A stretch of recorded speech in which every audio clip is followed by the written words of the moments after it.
What's the deal, YouTube? It's your girl, Miss Honey.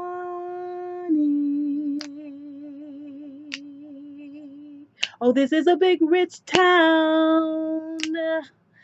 I just come from the poorest part. Bright lights, shitty lights, I gotta make it. Mm, mm, uh.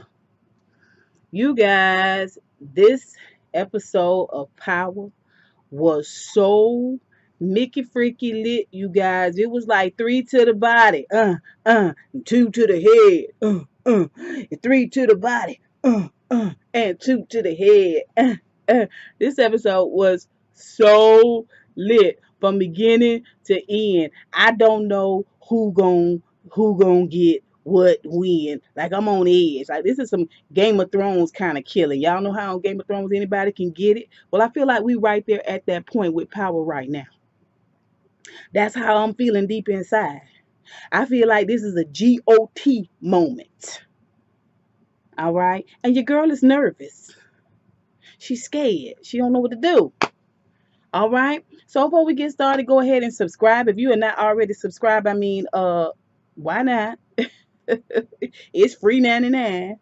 All right. Hit that thumbs up button. Y'all already know we need these thumbs up. We need these thumbs up to keep this YouTube thing growing and keep it relevant. Okay. So let's hit the thumbs up button, guys. Let's do it. And comment down below. What did you see the part? We're going to get into it, you guys. Without further ado, let's do this. This is Power, Season 4. This is Episode 5. Don't Thank Me. So the scene opens with Angela and her sister are out for a run, and clearly she's got a lot on her mind. She's running all hard and fast, and the sister's like, listen, I know you like to run, but you act like you're running from something. And Angela tells her that she believes that Ghost is innocent. And the sister loses it. You know, yeah, dog, you still love this dude after all he did to you? I cannot believe you still love this cat.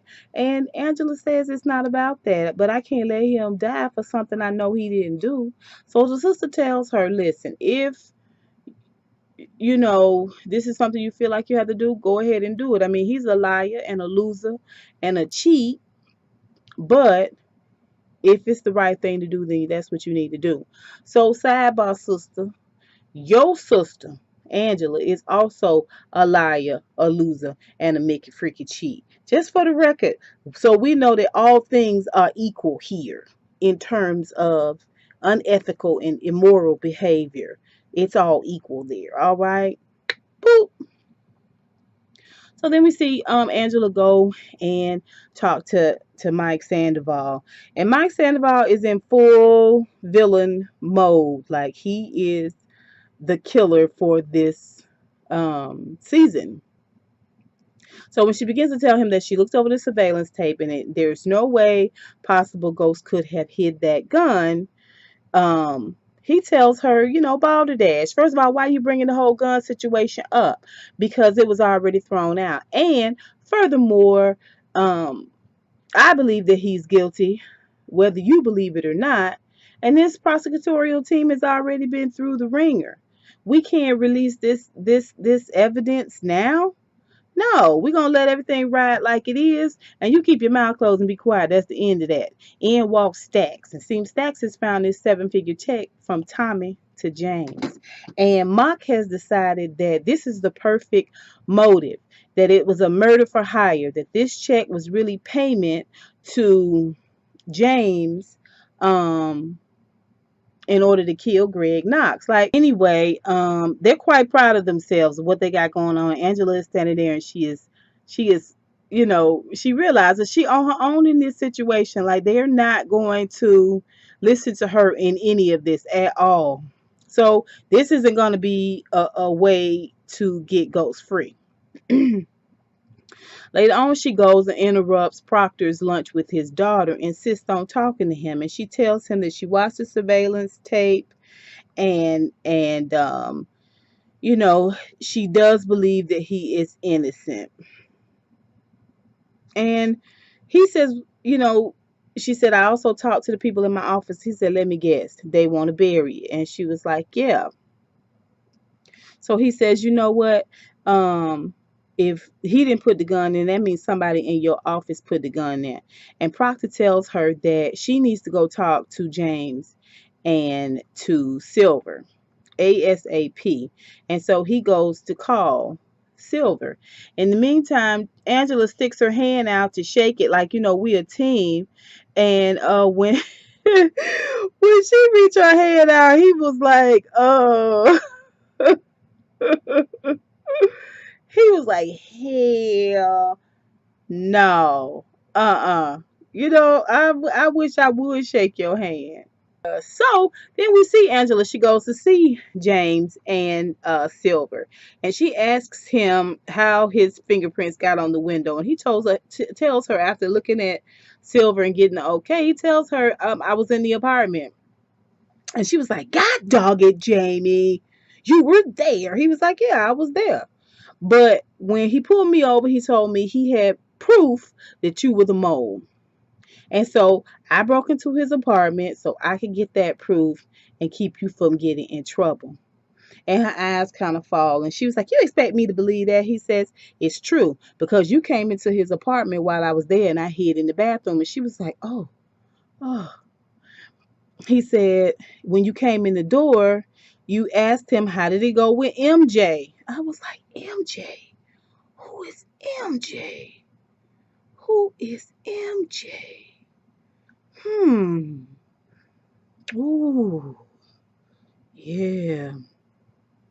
So he goes on to tell her, shows her the picture. Look at this picture here. Listen, listen, listen, listen. See this phone? This wasn't here when I was in the when I was in his apartment. Well, it could have been put there after Knox could have put it there after he got home. He said, come on, Angela. You wouldn't be sitting there if you didn't believe I was innocent. You know I didn't do this. You know I did not do this. And so Silver tells her, you're going to have to give us something. Now, we've given you something. You're going to have to give us something. And she tells him that they found out in discovery that Tommy gave James a large 7-figure check, and they're going to try to make it seem like they colluded to kill Knox. Silver immediately asks her to leave so that he can talk to James. This is now James knows that Proctor is no longer on his case, and he doesn't really trust Silver at all. And Silver says to him, they're going to have this asset forfeiture hearing.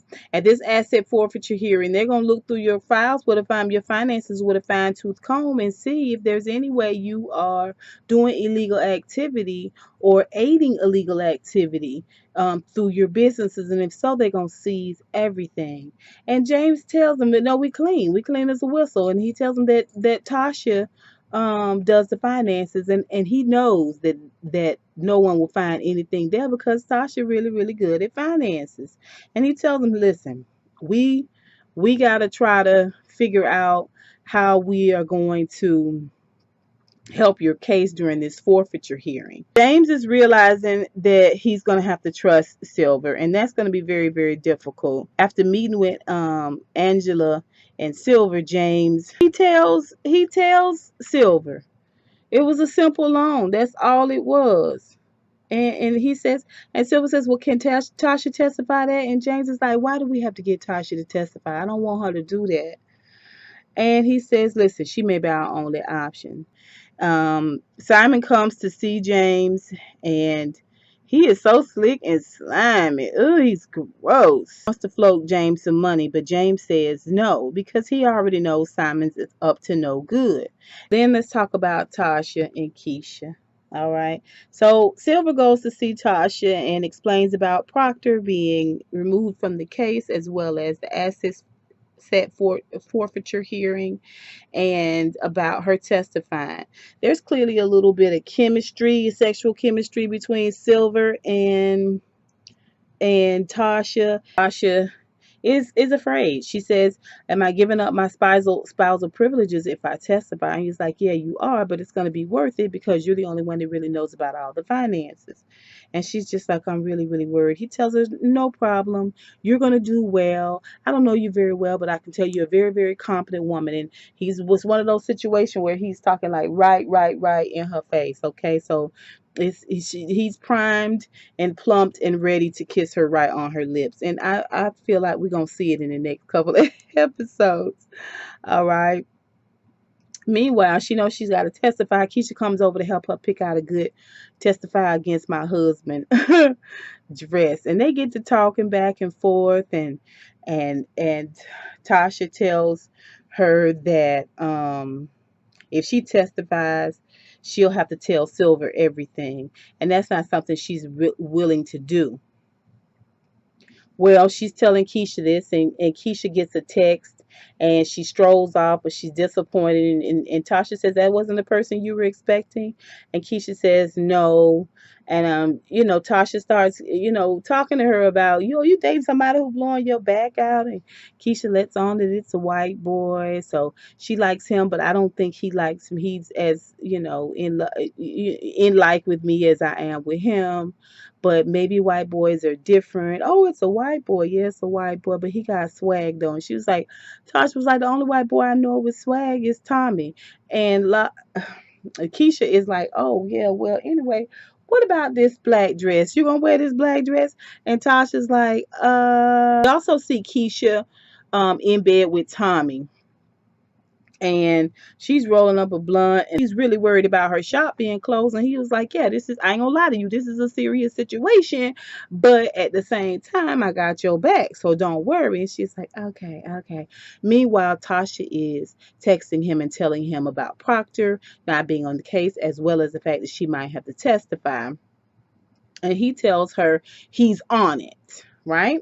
So in the meantime, he's texting and trying to take care of business, and Keisha's behind him talking about whatever happened to Holly anyway. I know you said she was gone, but whatever happened to her? And he was like, I'm sorry, what did you say? And she was like, oh, nothing, never mind.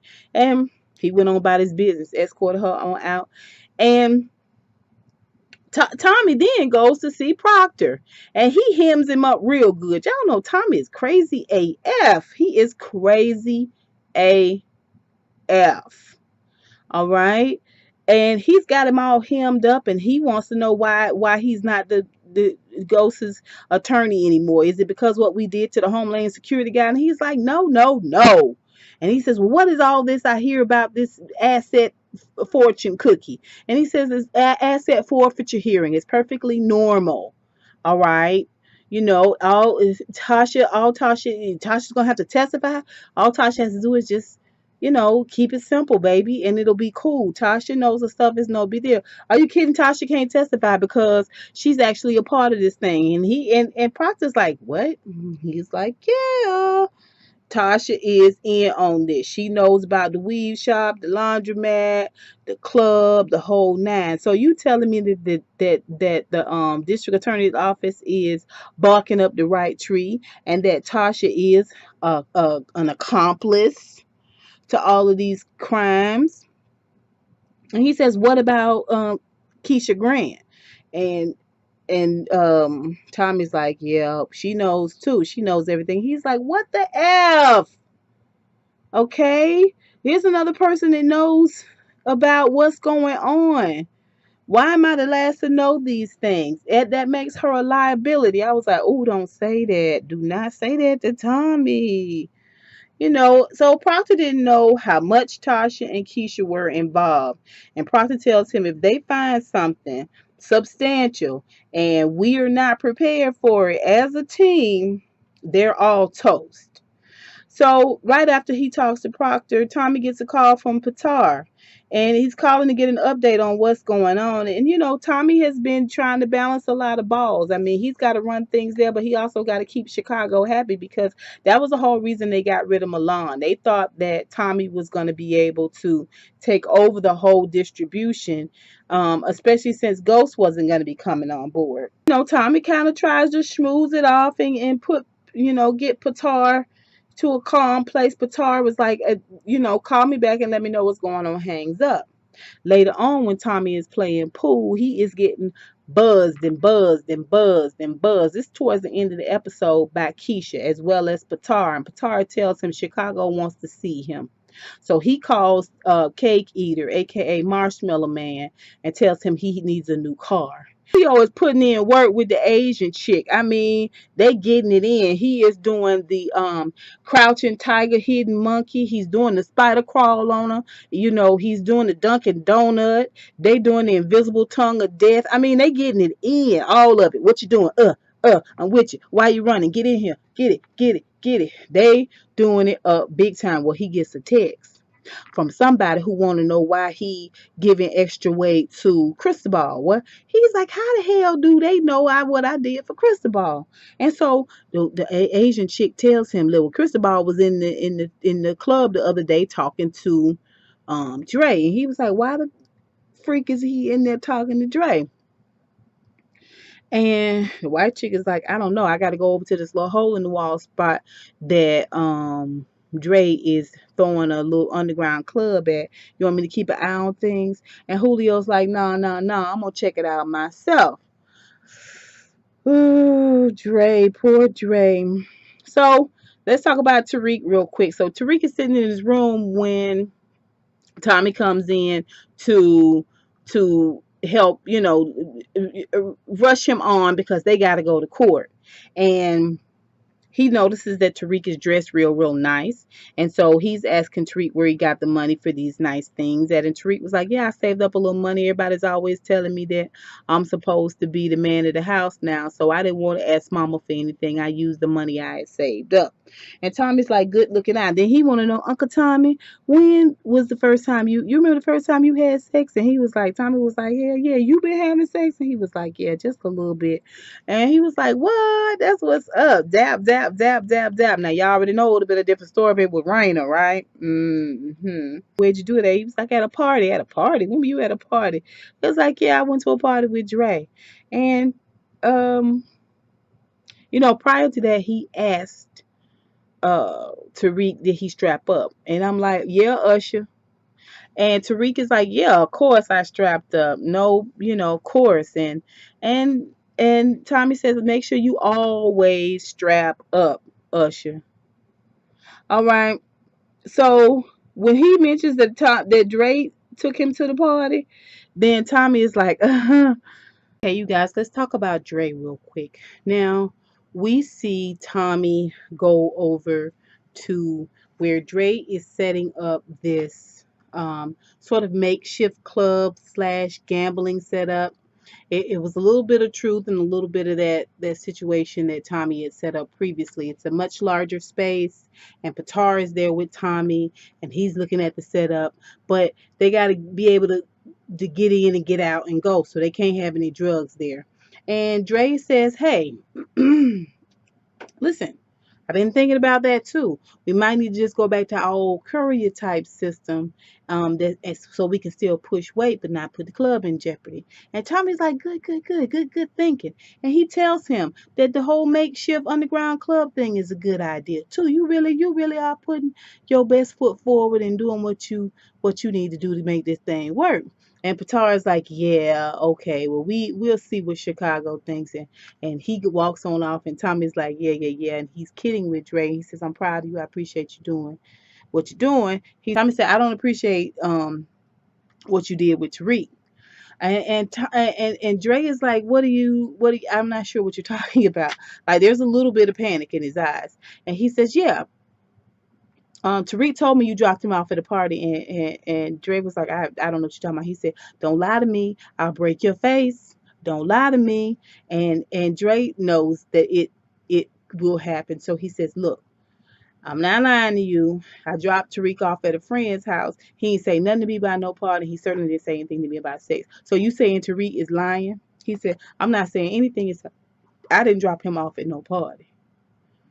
So I'm not saying anything about what Tariq said. I'm just telling you I didn't drop him off at no party. And Tom is like, okay. Well, keep up the good work, but stay out of my family's business, okay? And unless you run everything by me, don't do that again. And he walks off.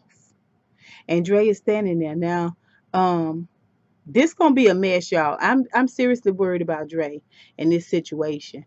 But Dre got something cooking, and we gonna talk about that.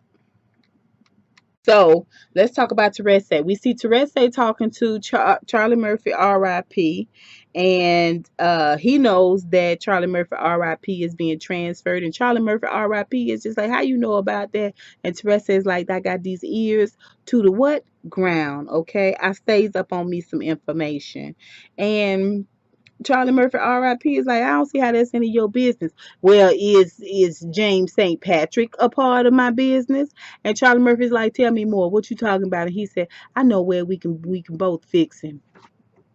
Okay, so we are caught up on all of the little finite things. Let's go ahead and get into some of these bigger storylines, right? First of all, the assets forfeiture hearing. Tasha is there. She's got Raina looking like Sugar Avery. And Tariq with her, they all dressed beautifully in mourning black. They bring in Ghost. Okay. And the kids watch him take the handcuffs off and sit down. You know, he gives them a little smile. Okay, so Mock states his case. You know, they have found this large 7-figure check, and that was written out from Egan to to Ghost, and they feel like this check was really payment for something. They want him to explain this check.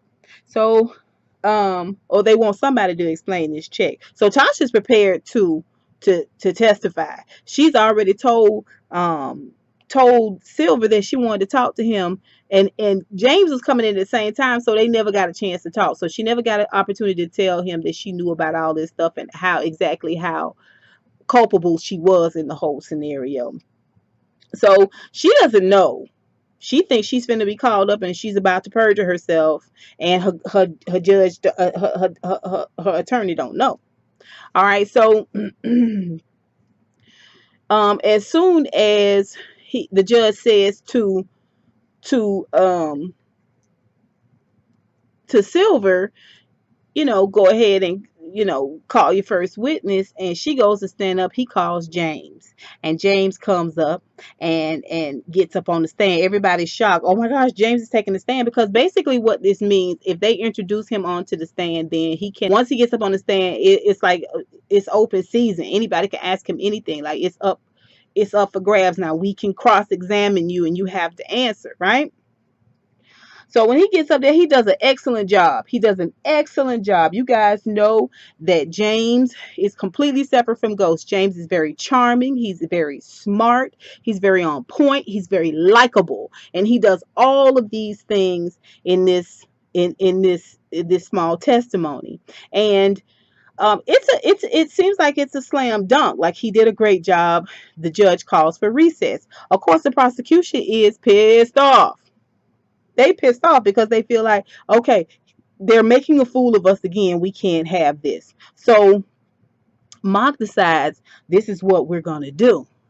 We have an opportunity now to cross-examine him. We got to make it count. And Sandoval says, I know how to do it. I know exactly how to do it. All right. Meanwhile, we see Tasha sitting outside. She on her phone, and who slithers up? Okay, but Simon Stern, and sits right next to her, and he is playing like this, deluded Southern belle. He's almost wistful to a point, and he decides that he wants to hit her up and say, hey, uh I got this floater. I know y'all must be having some financial difficulties. I got this floater if you ever need help. She was like, we Gucci, we good, don't worry about it, thank you very much, moving on. She knows exactly who he is. Okay, and so when she gets ready to walk off, he said, well, if you change your mind, he gives her a card. I knew the moment she took that card, she was going to use it. Sandoval is questioning James, okay? And Sandoval really looks so different than he did last season. Last season, when he was almost a victim, he was in this real bad place with Lobos, where it was his family's life, or he had to do what he was asked to do. He was much more innocent. Now that he has killed Greg Knox and all of this stuff, it has changed him into this really sort of menacing, diabolical character, right? So he gets up there to question James, and he's got his lips have narrowed and his eyes have dropped, and he looks at him real cunningly, and basically called Ghost a henchman. You were a henchman for hire. They admitted that this check is for, he gave you this 7-figure check in exchange for you having to kill Knox. Of course, you held your end of the bargain to kill Knox, because any good businessman would do that, right? And He lays into him and lays into him. And then finally, James just hollers out, "I did not kill Greg." And so, the judge decides it's actually a very compelling case. Plus, he got a little loud, and then Sandoval finishes it out by saying, "Oh, I find it really, really funny that you call Greg by his first name." Everybody's just kind of shocked. The kids are crying. It's a moment where it seems like a very, very compelling, damning cross-examination for Ghost and the whole case. So Ghost is taken off the stand. He's been about to be taken out, and they stop him right there next to his family, and his family is on one row on one side of him, and the other side is Angela, and they're both kind of looking at him from a side angle as he gets these cuffs on. He looks over at Tasha, Suge, Avery, and Lil Kanan, and they look emotional, and Angela sees that, and you can look in her eyes and tell that she feels guilty about all that she has brought on, especially since now we know that Ghost is innocent. Hello. She feels guilty about what she's done. Okay?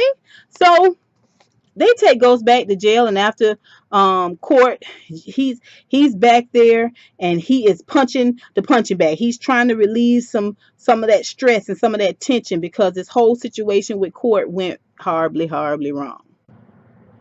So in walks Charlie Murphy, R.I.P., and he begins to taunt him about his kids in court, about bumping up against Tasha and giving her the one-eyed wonder weenie, you know what I'm saying? And your kids calling me daddy, and James just lost it. Now, everybody else in that room left out, and then when everybody left out, he took a pin and stuck it in that door so it wouldn't lock behind him, right? Because we already know what's going to happen, because he's made a plan with Teresi, right? So when he says that about when your kids call me daddy, Ghost just lost it. Punched him in the throat. I took it all very hard because it's Charlie Murphy, R.I.P., and he is so frail you can look at him. Why would you hit him like that, Ghost? That's Charlie Murphy, R.I.P. I had to get my mind right for it. It was a traumatic scene, and I've watched the episode a couple of times to get my review down. I do not watch that scene over again. It was traumatic for me. All right, it was traumatic. It was graphic. It was traumatic. I couldn't do it. So they fight, and Ghost fall down, and Charlie Murphy, R.I.P.'s got a whopping stick, and he is whopping his legs and hitting his legs, and Ghost is like, like in wrestling, he reaches over, he grabs one of those heavy weights that go on the end of the barbell when you bench press, and he grabs it, and he gets up, and he hits him. Whang! And you see the skin on his face open up, and then he stumbles and he falls back, and Ghost hits him again. Whang! And he falls on the ground, and then Ghost gets on top of him with this weight and just plang, plang, plang, plang, just crushes all his frontal face in. All of this is macerated up. And Ghost has got all this blood spatter on his shoulders, his arms, and he is really heavy. He snapped. He lost it. He was already on 10, and this guy was like the straw that broke the camel back, so he took all of his anger and all of his frustration, and he put it into this weight and smashed Charlie Murphy, R.I.P.'s face in. And when the people who came in, who was Baby Seal Eyes and Teresi, Baby Seal Eyes, out of his sleeve, he sees what's going on. Now he's going to kill Ghost. Ghost is down on his knees. He's still straddling the body, and he catches the blade to try to keep Baby Seal Eyes from stabbing him. And Teresi grabs Baby Seal Eyes from the back and strangles him. And Ghost is still on his knees, straddling Charlie Murphy, R.I.P., and he watches as Baby Seal Eyes is strangled to death by Teresi. And then Teresi says, "Here, it's going to be a murder-suicide. Change your clothes with Baby Seal Eyes," which Ghost does, no problem. He puts the shoes, everything on Baby Seal Eyes, and they leave out. They hang Baby Seal Eyes with a belt loop, with Charlie Murphy, R.I.P.'s belt. They hang it over the lift bar and hang him like he was hung. Baby Seal Eyes was hung, and Charlie, after he killed R.I.P. Charlie Murphy. Ghost and Teresi walk out just as calm can be. You guys, it was such brutality. Oh, Up until this point, he's been get James. In this moment, we see Ghost. Like Ghost can get real gully with it, which is why I didn't find it believable that he would leave Kanan still alive. Like that was some BS. Okay. Anyway, I digress. Then we see Angela and her sister. They're after court too. She's at there and her sister's there and she is drinking and she is crying and she is, not sobbing, but she just got tears coming out of her eyes. She don't know what she gonna do. She feel bad. She feel guilt. She feel shame. She still probably feel a modicum of love. Her sister senses it. I mean, she is throwing the wine back and her sister and when her sister goes to the kitchen to get the wine and she comes back, Angela's calling somebody. Hey, this is AUSA Angela Valdez. And so we don't know who she's talking to, but the sister say, whatever you do, just don't hurt yourself, hurt this family. All right. So then we see Tasha. Tasha's at home after court and she is confronting Tommy basically about Keisha. She says, we are staring at a mountain of ish, and that includes all of us. When I say we, I mean all of us are staring at a mountain of ish, which is why I need you to know if you bumping Keisha. And he is just like drinking the juice and he is like like he does not want to answer. She's running around here acting like she messing with a white man and she's talking about he hitting it right and I don't know nothing. And he said when he stopped drinking that juice, he said she said I was hitting it right.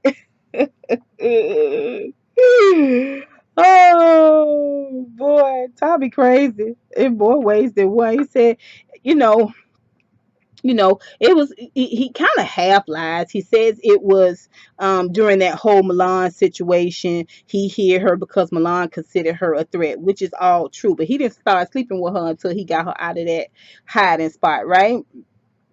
And so he was just like if something just happened once and then over and over again. And she asked him, what? I don't understand. I don't need you hurting her. What happened to Holly? I mean, I thought for sure you guys would get back together after I told you that she was pregnant. He said, Holly is not coming back. Like never ever. Like never ever ever coming back. And so she was like, what do you mean? Like never like Holly's dead. Oh, and she's like, dead? And she's like, what the hell happened? And he tells her, Lobos wanted him to kill Ghost and he couldn't do it. So Holly went ahead and had it done. And so at the time when she told him he thought that Ghost was dead. He said, I thought Ghost was dead. I really thought Ghost was dead. And in this moment it shows like a little tenderness in Tommy, and it shows the fact that deep down inside he really wants to be a part of the family. He doesn't want to disappoint. Like he knows he's a major muck up, but at the same time he loved him. Ghost and Tasha and their family is important to him. And so he's kind of like got half tears in his eyes and she got her back turned. She is horrified as he is telling her. Now, I can't really figure out if she's horrified because I can't believe this dude killed a woman and she was pregnant. He said, I would have never put hands on her if I had known she was pregnant, but I didn't know, and I thought Ghost was dead, right? So she pulls it together, and this is the first time in a few episodes we have seen that old ride or die, like hood chick, like pull it together in a pinch and do what you got to do, boss up type Tasha, all right? We was used to it in the first, like, second season, but we're seeing it again now, right? So she tells him, listen, your family. He says, you want me to go? I'll go. She says, your family. And family sticks together and we look out for each other. She said, I need you to look out for us and I need you to look out for her. Okay, because if you break her heart, she knows too much. We don't know what she, might do. If you break up with her, it's no telling what it is she might do. And she says, what are we going to do if she talks? So he said, she your girl, so I got you. But in the back of her mind, I think she might have been low-key terrified because she felt like, oh my gosh, if he break up with her and she lose it, then he gonna end up killing her. And I don't want him to kill my friend. I think that's really what it was. Okay, so we back in court. And on the prosecutor side is Mac and Sandoval. On the defense side is James, Silver, and Tasha's in the audience. So Sandoval leans over to Mark and says, are you sure you don't know what this is all about? And Mark says, we have no idea. And so the judge comes in and he tells Silver, I've received um, your request for a dismissal. Call your first witness. And so his first witness is who? Angela Valdez. She walks in and Sandoval's face is cracked. Mark's face is cracked. Like they are like, what is going on? So Mark immediately stands up and say, no, I'm not sure that she cannot testify. She's actually a part of the prosecutorial team, and I don't think this is. And the judge just squashes all that. Silver counters and says, she is a part of that team, but who better to testify to prosecutorial misconduct, right? So Silver, um the judge agrees. Silver goes into questioning Angela, and he tells Angela, okay, he says to her, we know about the traffic stop, and um, we know that there was a surveillance video. Can you tell us more about that? And she says, I looked at the surveillance video and I saw that there was no way that Mr. Kirkpatrick could have planted this gun. And said, well, did you tell anybody about it? Yes, I told Sandoval about it. And what did Sandoval say? Well, Sandoval said, shut it. Shush it up. We're not going to talk about this. The gun means nothing. It was thrown out. And plus, on top of that, we already look bad. So she said she reported it to Mock. And, that she had some doubts about James being guilty. And they still decided to exclude the videotapes. Like, they didn't want to share that. All right. And so Silver asks her, he says, why did you do this? And she said, I was wrong. I have to do what I can to make things right. She's looking at James this whole time now, right? And he says, do you believe he is innocent? And she looks and she says, yes. All right. So then Mock gets up and Mock crosses, and he just lets it all fall out the bag. I mean, he just says it. If we guilty of misconduct, you guilty of misconduct. Did you happen to mention that you had a sexual relationship with the defendant? Did you happen to mention that you leaked info about Lobo being alive to Mr. Kirkpatrick? Okay, you exposed him to privileged information in our office. Did you happen to mention that? And the judge is like, is this true? And she is like, ooh, yes, it is. And he said, I have never heard of anything so egregious in all my life. And Mock is like, hey, thank you, Judge. And he was like, you shut up. I am not done. I am not done. You all are culpable. You all were a part of it. You knew it. And he looks over at Silver and he tells Ghost that if you are guilty of any of these crimes, I hope you are brought to justice, and I hope you get a better prosecutorial team than this. All right. And he tells Silver that he grants him a mistrial, a dismissal. Now it's without prejudice. It's without prejudice, which means they could come back again and try him for this. All right. But basically, for the most part, they about to let Ghost out of jail. So Angela gets down off the stand and she walks past Ghost, and Ghost is going to hug his family, his wife, and he tells her thank you. And she says, don't thank me. Okay, you may not be guilty of this, but we all know you are not innocent. And she walks out. She is mad as hell. So then we see Kanan walk into the underground club that Dre got going on, right? He goes up in there and he looks around. He walks in the room, and of course, he 50 Cent all the way. It's kind of dusty out there, but the hose is not bad.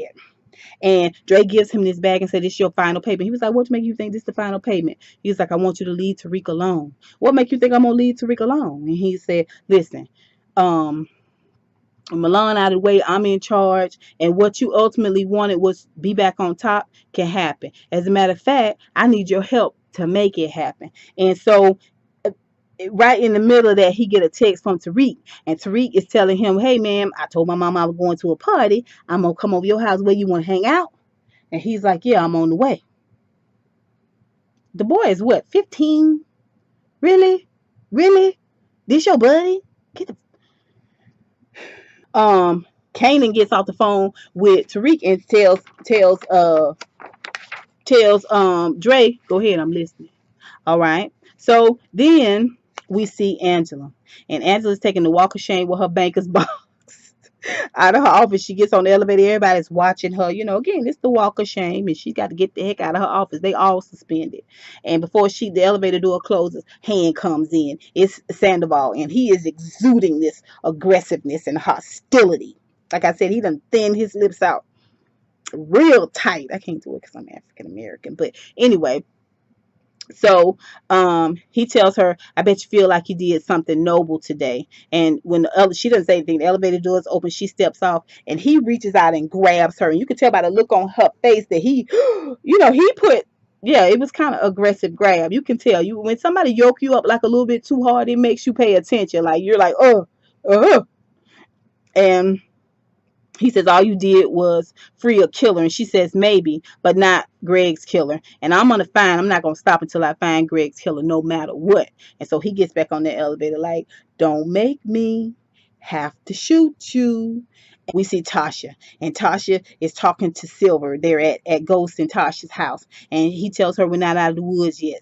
He tells her that they threw out all the charges, but it was without prejudice. So James could be tried again. He said, but for now, James is in process and he should be home in a few hours. All right. So he said the next thing they're going to do is freeze the asset, but it's going to take a while. So best thing for you to do is get a floater. Ooh, my antenna went up.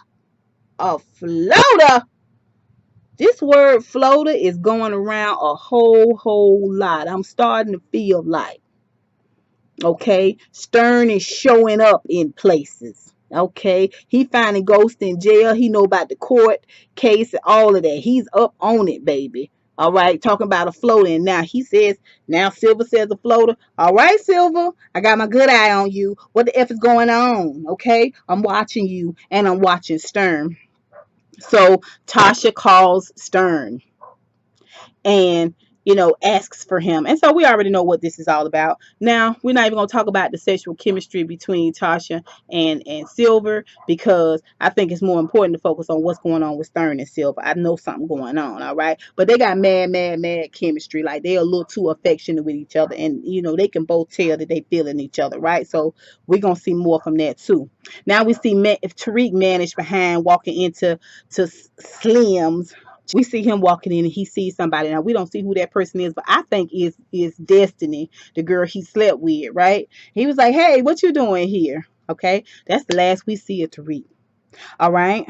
So then we see Tommy hopping in the whip that Marshmallow got for him. He gives Marshmallow his phone, and he says, keep my phone on no matter what. Make sure it stays on. And so Marshmallow's like, well, how we supposed to reach you? And he says, you're not. He gets in the car and drives off. I don't know what's going on with Tommy. He is crazy as a Betsy bug, but we love Tommy. We don't want nothing bad to happen to Tommy, y'all. James getting ready to get out, and in walks Teresi, and Teresi gives him a phone and tells him, listen, get his phone to Tommy Egan and tell him to answer it. And so James is like, you asked about Egan a couple of times right now. You've been in jail too long to know us from the outside, so what gives? What do you know? Did you know his father? And Teresi says something like that, and James looks at him, and he looks at him, and he looks at him, and he realizes, hey, wait a minute. And Teresi say, listen, all that shit we did, it's going to come out if you don't do what I tell you to do and get his phone to Tommy Egan and tell him to answer it. Okay? Goodbye. All right? So now we back on the hook with Teresi. Okay. So let's talk about Kanan. Kanan walks in to call into the apartment and calls for Tariq.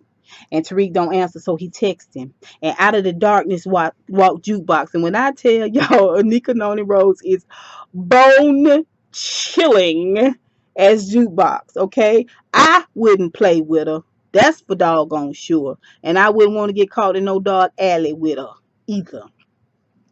Okay, she walks out of the darkness, and she got Tariq's phone is ringing. She say, looking for somebody. And he says, where's Tariq? She says, he's fine for now. And he says, hey, you heard the good news? Ghost is out of jail now. And he's looking at her like, okay, so we can go along with our plan, which is to take Tariq and make Ghost pay for it. And after we get the money, kill them all, kill them both. And she said, you good with that, right? And Kanan is more frightened of Jukebox than he is of Ghost. Like he ain't messing with her. He already know. All right, so he feels some type of way about it, but he can't let her know. So he says, "Okay, what you need me to do?"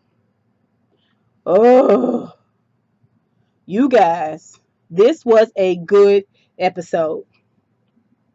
This was a good episode. The episode ended with Tommy leaving. All right, but at the same time, this situation with Kanan and Jukebox is going to be epic. Now let's talk real quick about our auxiliary characters. First of all, Keisha, please, please, please, please, please, please lay low. You're gonna end up getting killed, girl. You're gonna end up getting killed. I don't want Tommy to have to kill you. Lay low, okay, girl. Play it cool. Proctor, what the heck is going on with Proctor? Why we keep seeing his daughter? What's going on with this? What's happening? When Proctor laughed at Angela when she passed him her hand to shake, he was like, "I wish the f I would." I was everything. It gave me everything I needed, and I love you for that, Proctor. Okay, I hope you live through this season. Sandoval is in full evil mode. Watch, just like Greg, he gonna make Angela his project. Watch what I tell y'all. Teresi gonna be a problem. Julio is going to end up messing up stuff for Dre. And well, he should. Now, Julio came into the club. I forgot to mention that. And when Kanan was there, he saw him and Dre talking. And he was looking like, so I'm like, did Julio know that he was dead? Did anybody talk to Julio about that? Does Julio know how big this is, that Kanan is in fact not dead? We're not going to know about that until next week. But Julio know that Kanan is not dead because he's seen him with his own eyes. Oh, y'all, anybody could get it next week. Okay, Keisha, Proctor, Sandoval, Teresi, Julio. I mean, Jukebox is gonna be on full tilt next week. That's it, you guys, for Power Season 4, Episode 205.